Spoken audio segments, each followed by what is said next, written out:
Well, thanks so much to everybody. This has been a real treat this week, and it's good to be with you all. I'm going to talk about some quite recent work focused on essentially how organisms can effectively decide about when to flee a threat. This is actually a picture that won the National Geographic Photo Award about 20 years ago by Manuel Presti. I think that's a falcon, and these are starlings here. That's an actual picture. It's not like an artist rendition.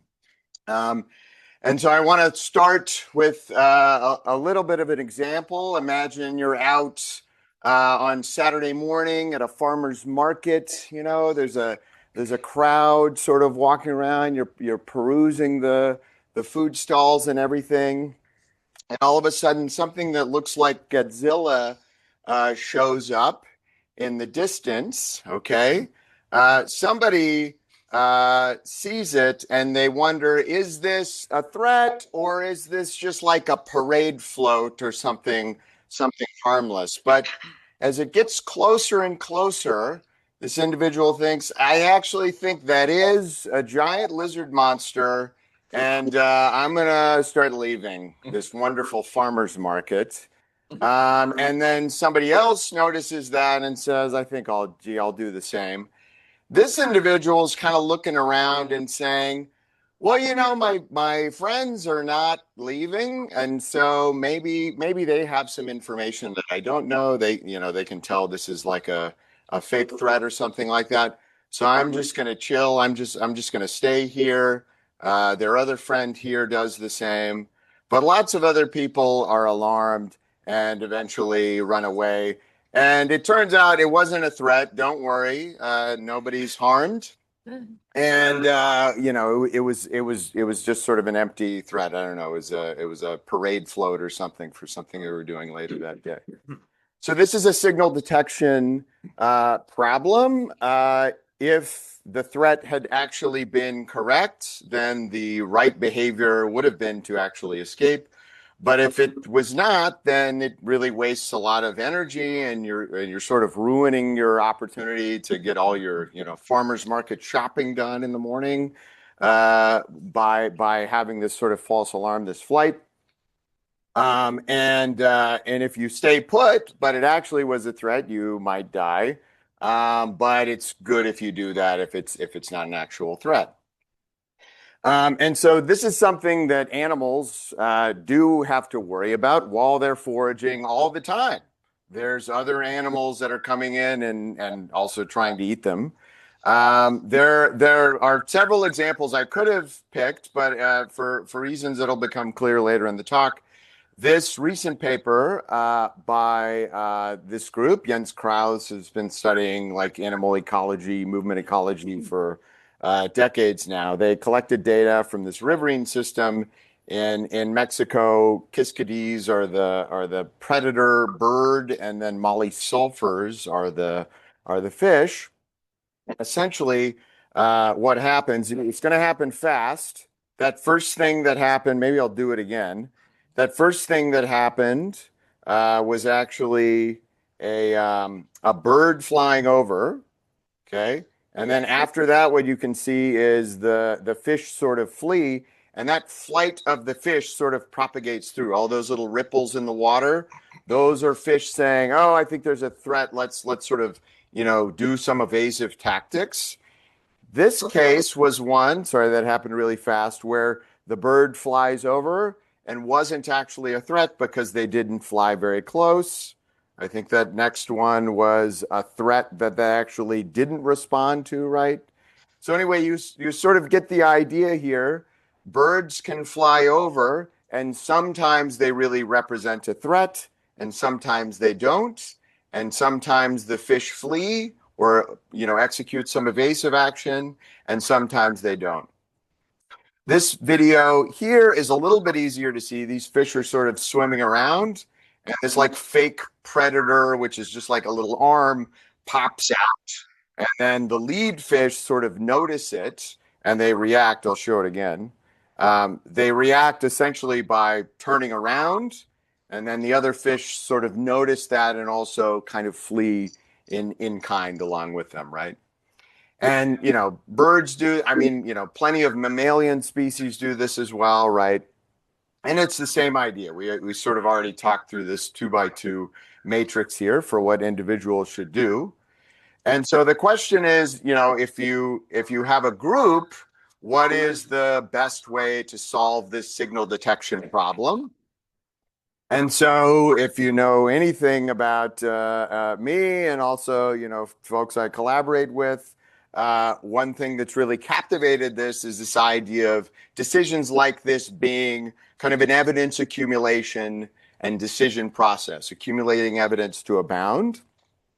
And a very, very well-tested, well-validated model for the last several, decades is what's called the drift diffusion model, where the idea is you can sort of approximate this evidence accumulation process as some signal that's represented by the drift here, this mu h, and some noise, right? Depending on how strong the signal is over the noise, you're going to have different ratios of mu h to sigma, which would be the signal to noise ratio. And then this psi essentially represents the log probability that, I'm either in one environmental state, in this case, we'll say that's the threat, or in a safe environment, that would be h equals 0.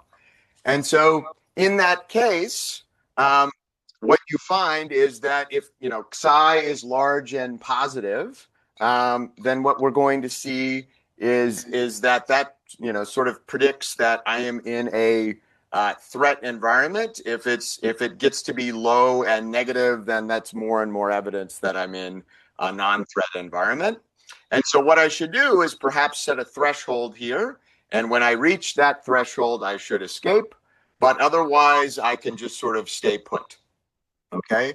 And, because this is just, a constant valued drift diffusion model, we can solve for all the statistics of this depending on whether I'm in an upward drift or a downward drift case. And so in particular, one thing I might be interested in is the first passage time density. I can get this all by hand, just, through Gaussians. And the true detection case, I'm drifting upwards, so I always end up escaping. I'm always going to hit that upper bound. In the safe environment, the drift's going to be downward. And so sometimes noise is going to kick me towards that threshold before the drift carries me away. But sometimes the drift is going to carry me away and I never end up hitting that threshold, right? So my survival probability is actually bounded, above 0 as time goes out to infinity. And so the area of this first passage time density is less than 1 if I don't renormalize it. And so that actually gives me some information. If I'm just watching a fish and I actually don't know what they saw at all, over time, I can learn basically what is the probability that they're in a safe or a threatening environment, given by, let's, just reduce it to the log survival probability, okay? And this is an idea actually that Borgov and Kresher and I sort of worked on in another paper in sort of a 2 alternative case where you have 2 bounds. The nice thing about this case is you can sort of work a lot of things out by hand, and there's some applications in particular that are quite interesting. And so this quantity here, this is your survival log likelihood ratio. Basically, as this number gets more and more negative, it's more and more likely that I'm observing an individual, okay, that is in a safe environment rather than a threatening environment, okay? And so as time goes on, I should, more and more expect to see the safe environment individuals not flee and the threatened environment individuals stay put, okay? And so if I'm watching this individual and waiting to see what happens, if they have not fled yet, if they are still survived, this is more and more evidence that they're in this sort of flyover safe environment, right? And if I define something just called the hazard rate, this is just, just the ratio of this first passage time density to the survival probability. Then if I take the derivative of this quantity, the negative derivative quantity, this quantity here, this lambda of t, which is going to show up several times later in the talk, is just going to be the difference of these two hazard functions, the hazard in the threat environment and the hazard in the safe environment. And if I plot this quantity as a function of time, I see that there's a peak here where I might find a peak in the threat environment first passage time density. And then actually over time, what happens is I level out to some constant value. And in this case, it's given by like the signal to noise ratio squared in this case, right? And so if I just pick mu of 1 and mu 0 to just both have absolute value 1, and then I think I pick sigma to be 2, then it ends up just leveling out to 1/4, and that's going to come back later as well. And here it is on a sort of log plot, right? So this is some kind of instantaneous information about what one of my neighbors might know based on the fact that they're doing nothing. So inaction provides me evidence about what state the environment's in. The other thing I can look at is if I just look at an individual's probability of having a false alarm, this is going to decrease as I increase that bound. And the time that they're going to take to correctly detect the threat is going to increase with the threshold. And over here are like other things that aren't necessarily this nice optimal drift diffusion model. These are suboptimal strategies. So I could come up with a lot of different things. I could just look at the environment every so once in a while and use whatever calculation I like. I will not do as well as this line here in terms of trading off speed, which is like minimizing the speed with which I detect threats, and accuracy, which is minimizing the number of false alarms. Okay, and so that curve there is what's called a Pareto frontier. Could be for any multi-objective that I'm trying to optimize. In this case, it's just the speed and accuracy as represented by this. And so as I tune theta lower and lower, right, I make faster decisions, right? I flee the predators faster, but then I also I'm going to have more false alarms in this case, right? And if I make theta larger, then I'm going to make slower decisions, but I'm going to have fewer false alarms, right? Now, how to include social information? I could sort of do it naively, and I could just say, well, let's let just every individual accumulate evidence as they have been and sort of kick each other whenever they cross thresholds. And this model has been explored by a number of people, including some work in our own group. Or I could do this sort of social discounting, and Bargav and Krishnai and others have sort of looked at this in some other models. And essentially what this does is it introduces this lambda now into this drift diffusion model, but still basically whenever one of my neighbor leaves, I'm going to sort of provide a little pulse of information, right? And this little information exchange process, I stole this example from Kreshna, is like Count Vizzini in The Princess Bride when he's trying to decide about the iocane powder and the glasses of wine, and he says, well, I know what you would think that I would do if I knew what you were going to do. So there's this sort of recursion process of thinking, you know that I'm looking at you and seeing that you're not deciding yet, and that is influencing your decision, and that's influencing how I should make a decision. And so this lambda of t now becomes not just a process of deciding what the survival probability of an individual in isolation would be, but in a group, okay? And so, but by doing that, essentially, we reduce the number of false alarms, and what I'll show is sort of improve this Pareto frontier trade-off, okay? So In the naive model, of course, what the problem is that now I'm just adding information whenever I see somebody flee, but I'm not discounting information when I see somebody stay put. Okay, so I'm using information asymmetrically, right? It does help speed the collective escape process, so it really helps us flee a lot quicker, right? But this cascade ratio, which is basically the false alarm ratio of the whole group, is going to go up, basically, in this case where I use the naive model. Because I use these escape decisions of my neighbors to accumulate evidence, but I don't use their silence, basically, to inform me, okay? And that's going to be a real problem when there's a lot of us, because then we're going to have a bunch of false alarms and just basically always flee the market when we should be staying put, right?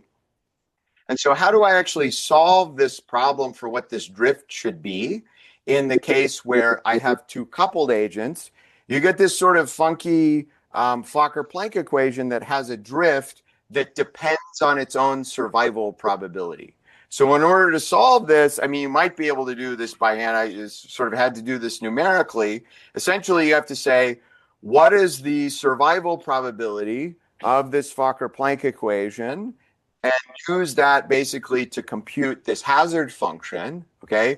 Iterate that by Picard iteration by then re-injecting that time-dependent drift back into a Fokker-Planck equation. Do that over and over and over again, and eventually it should converge to a fixed point, which is the correct value of lambda, right? Because now what we're having to do is saying, if I have two of these agents in this case, what is this agent going to do when they observe another agent's inactivity? And then what is that agent going to do when they, observe the original agent's inactivity?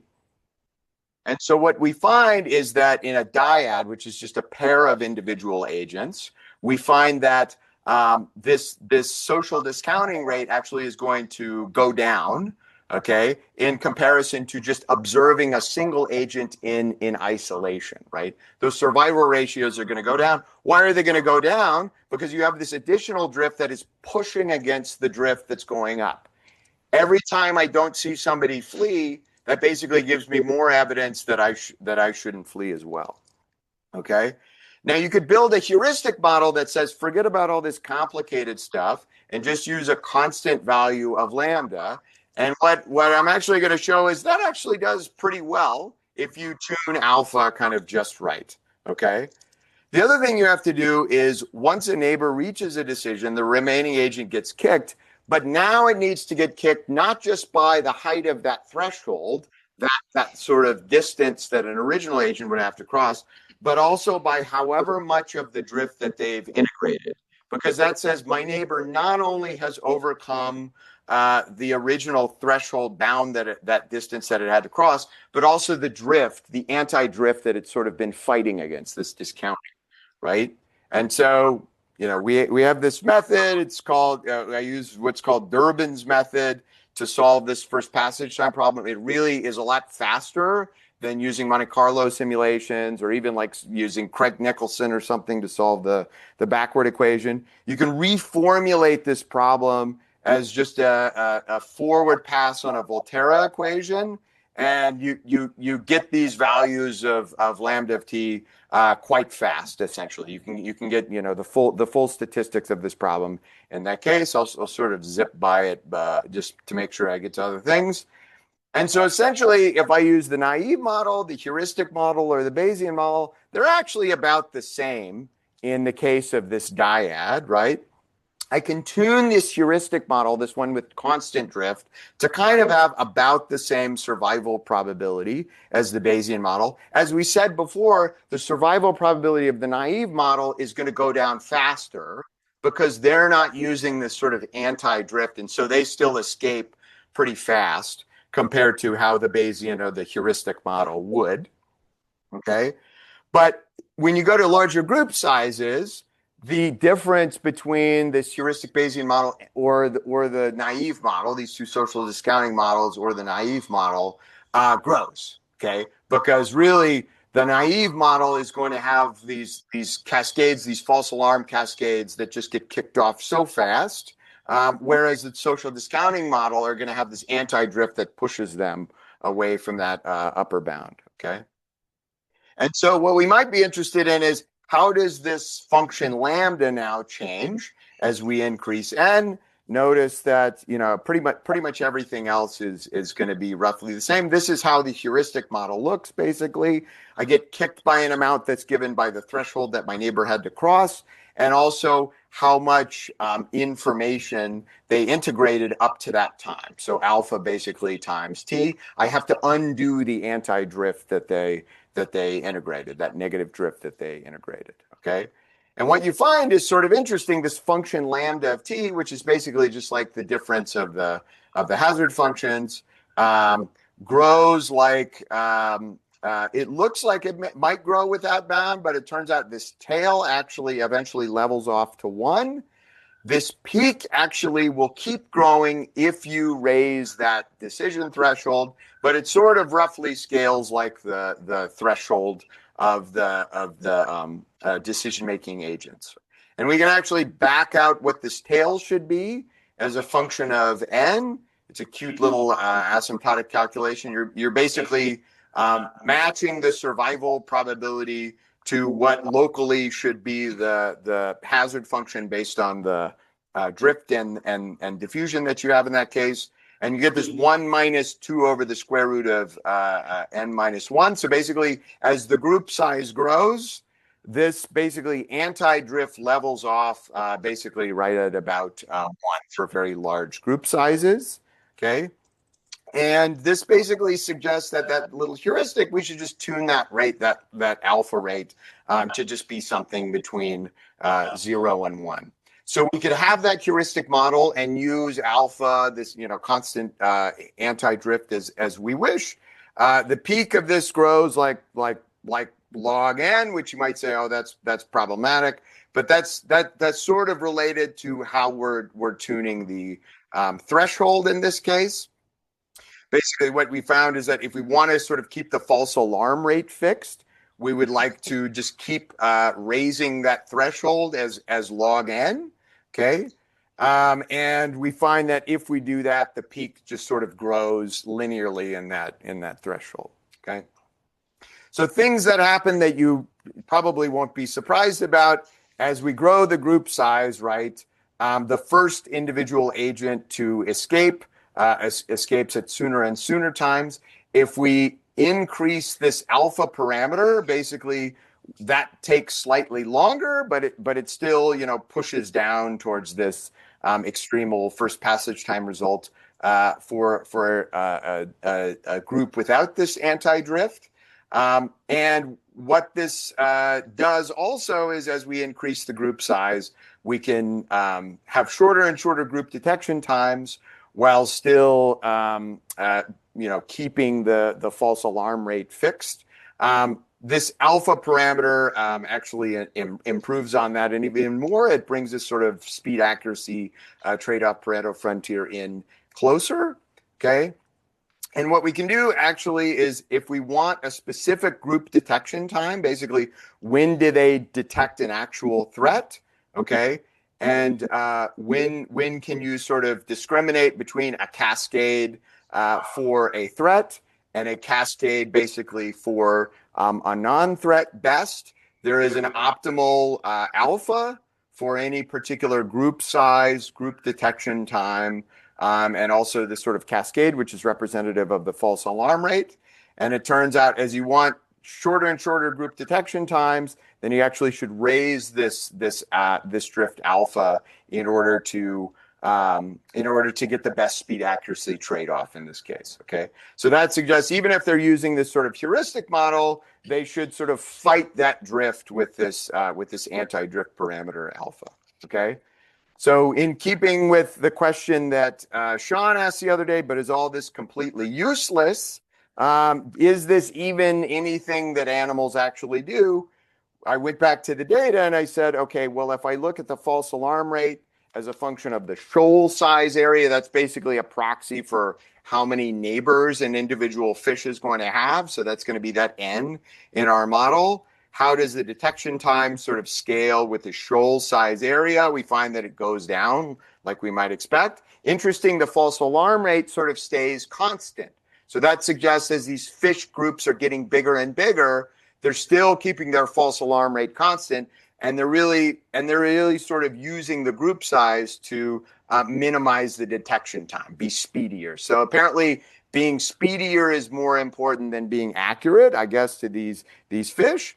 But we have this 2x2 matrix of true positives, false positives, hits and misses, the timing, and then also the group size. And we can use that to parameterize our model and validate against the scalings that they get.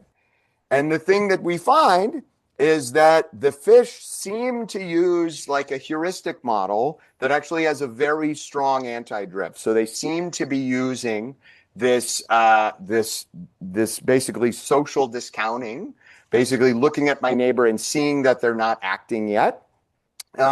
And in a way that is sort of near Bayesian, because it's a very large value of alpha, which is more in the direction of the Bayesian model rather than the naive model. And we can recapitulate a lot of the statistics of the model of the data if we use this simple model. Okay. So escape problems, we think, can be nicely described by these evidence accumulation to bound processes. Collectives benefit from this sort of social discounting. This helps sort of manage the speed accuracy trade-off in a way that wouldn't work well if they were just sort of naive to the social discounting. And wild fish seem to actually do this. So hopefully I'm not over time. Happy to take questions, and thanks everybody.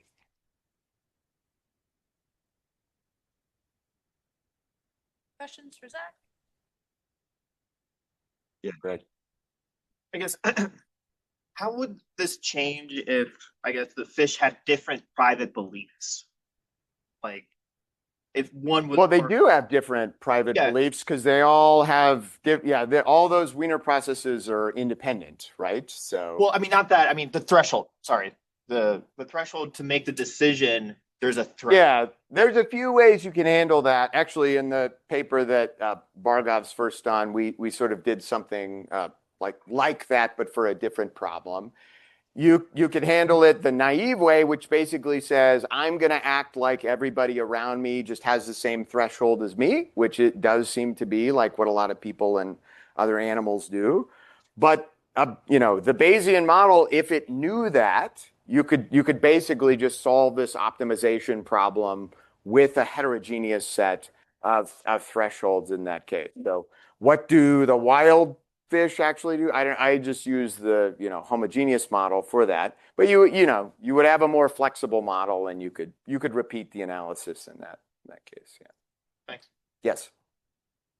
Can you learn anything by like the speed at which the entire population, the school of fish, like collectively responds? Like assuming that if you see the threat first and this is like propagating through population, how it goes from person to person, fish to fish. Yeah, so, responds super fast, right? When you watch the David Attenborough. right. So yeah, I had some choices with how to fit the data. Basically, what I tried to do is just take little patches of fish in isolation that were neighborhoods, and I looked at within that neighborhood what happens, and usually it was either like, one of them sort of kicked off the whole group quite quickly, or, if one of them startled, then nobody else did anything. So there is this, like, I guess I called it, or some people call it the cascade time, essentially. When you have one activation event, what's the time until the whole group gets activated? And that, you're right, that'll basically tell you something about how big of a kick is an individual receiving. And I think I used an inflexible model where I didn't allow that to be parameterized, but that probably then you could actually discover the strength of those kicks, which probably are not exactly the Bayesian kick sizes that you would get. So, yeah. Biologically naive question, but like in these schools of fish and birds, there's some sort of hierarchy in terms of who's front and who's back, right? And so my question is like, does your model kind of account for this leader thing based on their first one, like just based on timing? Or is there some other way to sort of put that into the? Yeah, it's an egalitarian model, so they're all coupled the same to one another, but you could build a hierarchic model. And actually, we've done that in sort of a complementary problem, which is a foraging problem, where you have different monkey species, and like one monkey jumps down from the tree and says, I'm done eating from this fruit tree, I'm going to move on to another one. If an alpha does that, then the others follow. If a subservient one does it, the alpha's like, I don't care, I'm going to keep eating fruit until I'm done. And so that would essentially introduce a network structure into those kicks. Those kicks would now be like a matrix, and how asymmetric that matrix would represent that hierarchy. So yeah, that would be an interesting extension. Yeah. I have another question. I think that's okay. Suppose like could make really cheap but unreliable sentries. Is there a way like scaling up with very unreliable sentries can like collectively be So cheap is in, I don't care if this individual dies. thinking like telemetry, like a device or something. Oh, you're saying translate this into some sort of